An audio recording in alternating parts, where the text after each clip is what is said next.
The following program is produced by students of the Brian Lamb School of Communication at Purdue University. On this edition of Fast Track, we take a look at how a high school basketball team refused to let a bus crash stop them from playing the game. And later, we take a look at one of Purdue's well-known tradition that happens every spring semester. Fast Track starts now.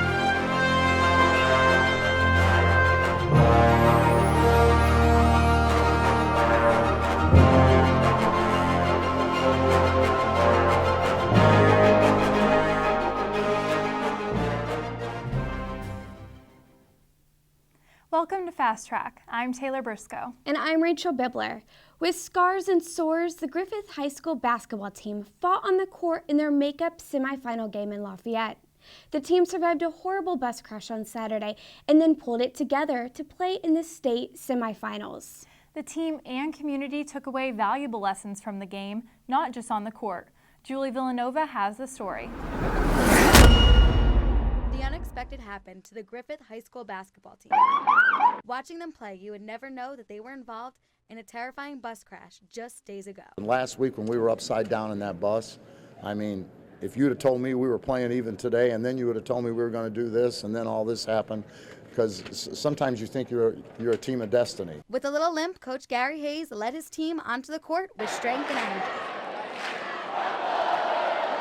The team bus flipped over on I-65 on its way to the high school Class 3A semifinal game against Marion. The Panthers came into Wednesday's makeup game, hoping to turn tragedy into triumph.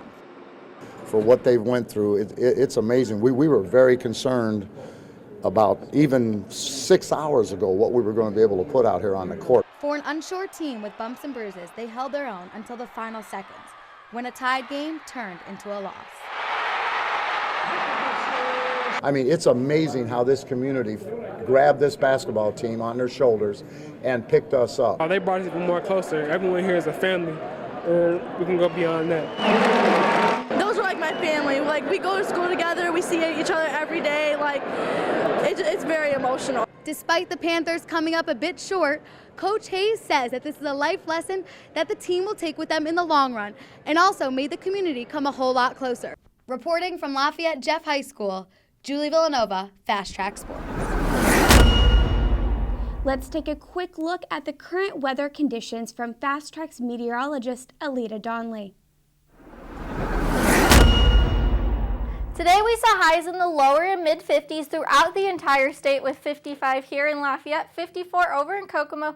However, Indy was up at 61, and over in Richmond, they were over at 60 for their highs today.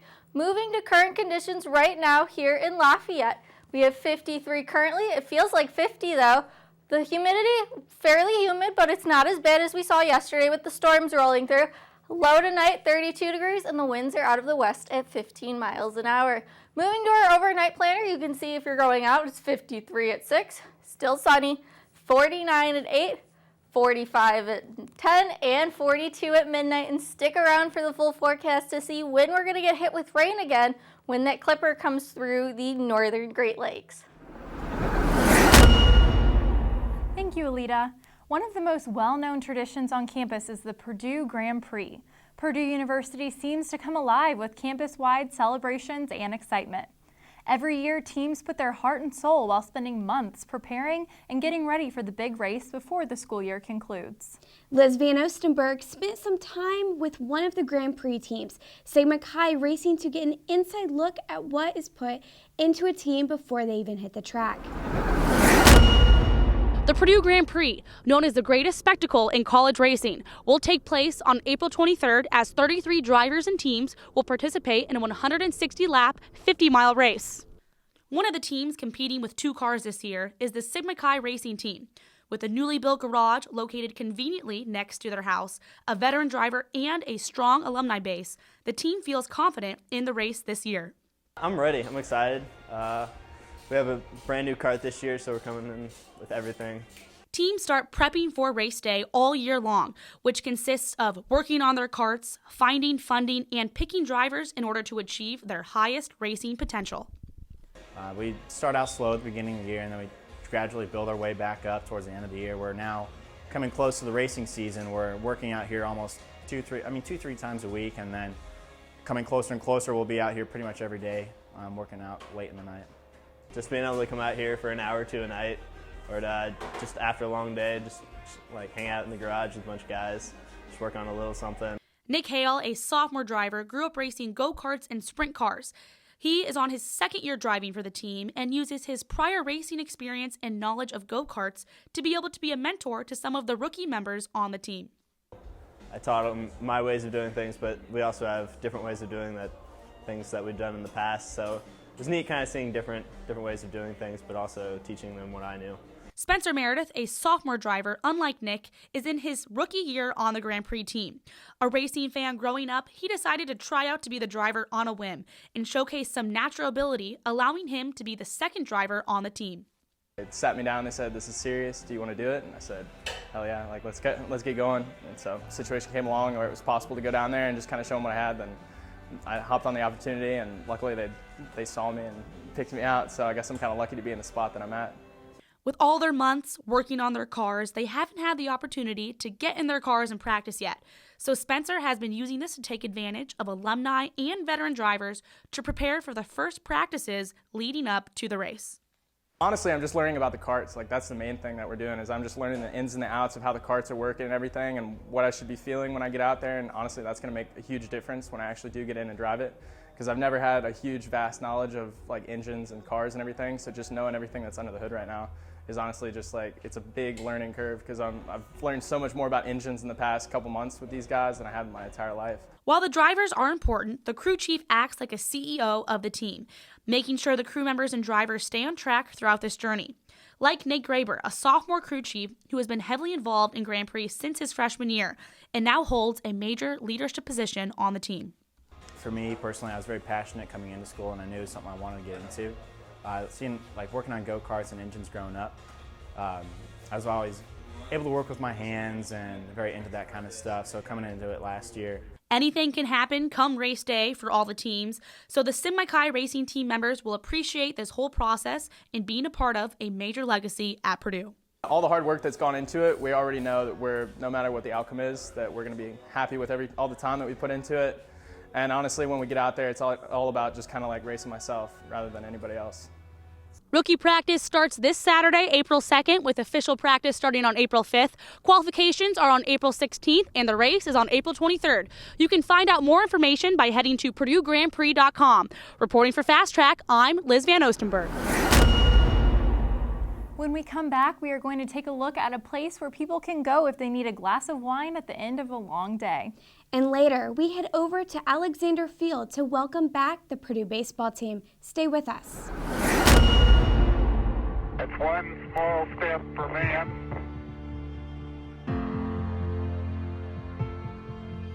one giant leap for mankind.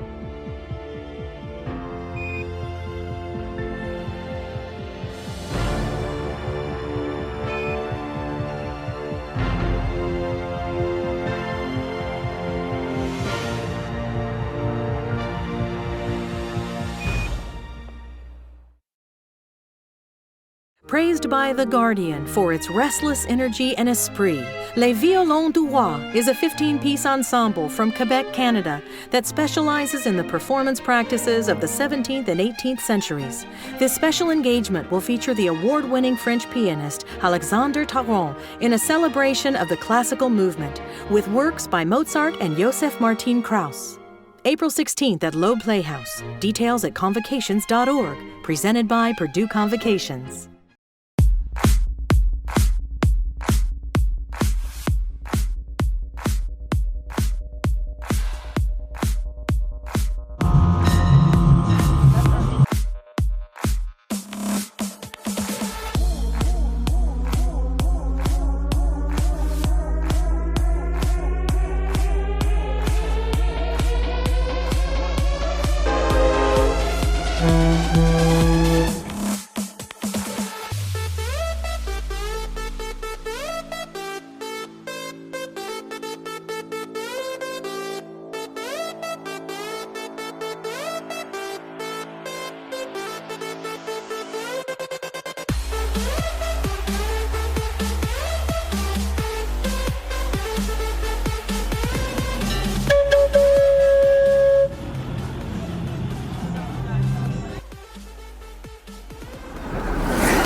has officially arrived in Indiana, and students could not be happier with the warm weather and sunshine. Let's throw it back over to Alita Donnelly for a more extended weather forecast for our area. Alita?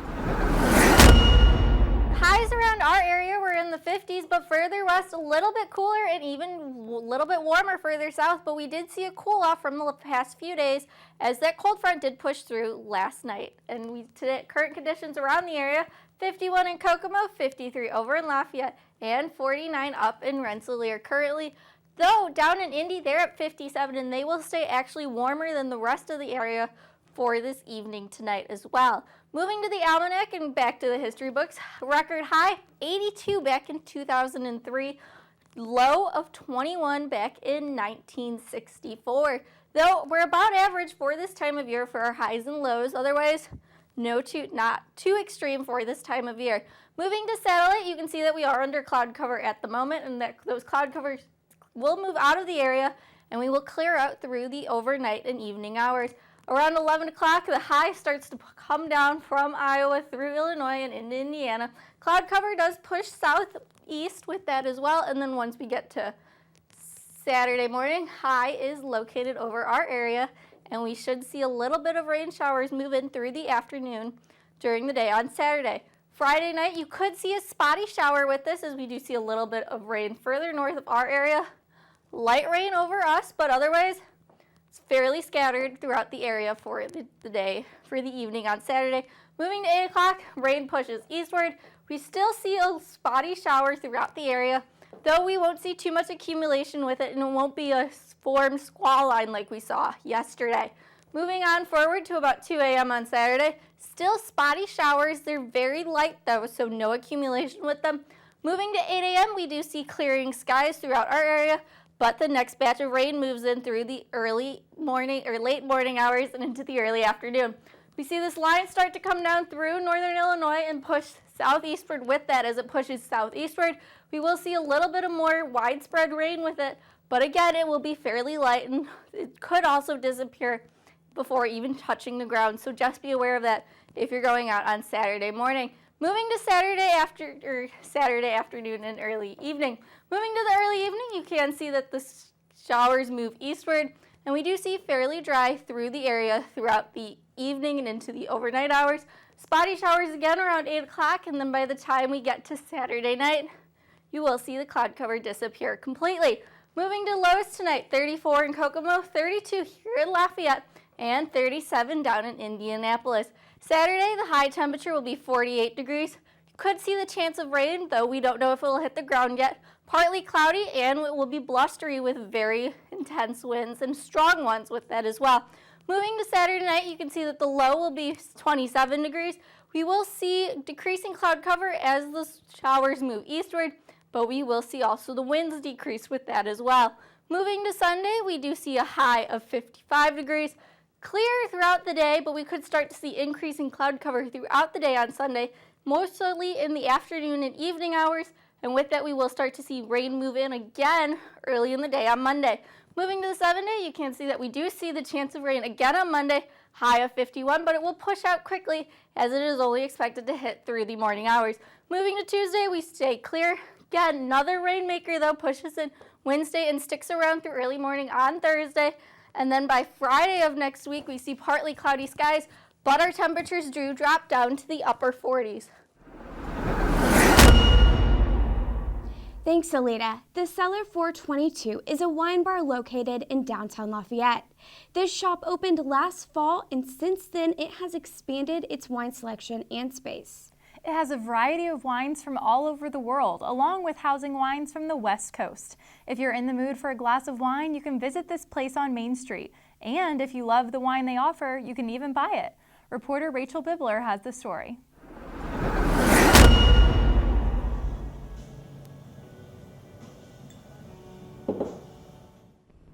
If you love wine, cheese, and a place to unwind, this wine bar in the Lafayette community would appeal to you.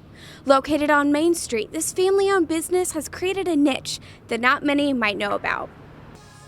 We started this because my sister and I have wanted to do this for a long time, And we just decided this was a good time. Lafayette was ready for a little wine bar like this. It's the kind of place that we've always loved to hang out. So I moved back from California in May, and we opened in September. This wine bar is currently working with 5 different distributors that bring wines from France, Italy, South Africa, South America, and they have recently started housing wines from Greece. Pretty much all over, so whatever your taste is, we can usually find something to suit it. Whether you're wanting a specific type of wine or a night out with friends, this place could have something you're looking for. I really enjoy coming here. I've been here a few times with some girlfriends, and it's just like, it's such a fun atmosphere. It's really cozy. I love the way that it's decorated, and it's just a fun place to come on the weekends with some girls. As the owners are being accustomed to the culture of this community, they're adjusting their shop hours to meet the needs of the people. We adjusted our hours on the back end to where we are open later at night. So Monday through Thursday, we're just open in the evenings, 5 to 9, but Friday and Saturday, we open at noon and stay open until 11. And people were requesting that they were always wanting us to be open later, so it's worked out really well. And probably when the weather's nice again and the patios open back up, we might add some hours in here and there. While their advertisements have been mainly word of mouth and over social media, others are finding out about this shop in other ways. I was on my way to a coffee shop and I walked by here and I thought, okay, well, I love wine, and so why not come to a wine bar? That sounds great. You can visit this place on Facebook and find out more information. They're currently offering a new singles night, a first ever Wine 101 class, a book club, along with special dinners. You can also find them on 422 Main Street in Lafayette. Reporting for Fast Track, Rachel Bittler. Baseball is back at Alexander Field, and the Purdue baseball team opened the current homestand last Wednesday against the number 7 ranked Louisville Cardinals. Coach Schreiber and the Boilers looking to end their cold streak heading into the Big Ten play. Here's Trevor Peters with the highlights.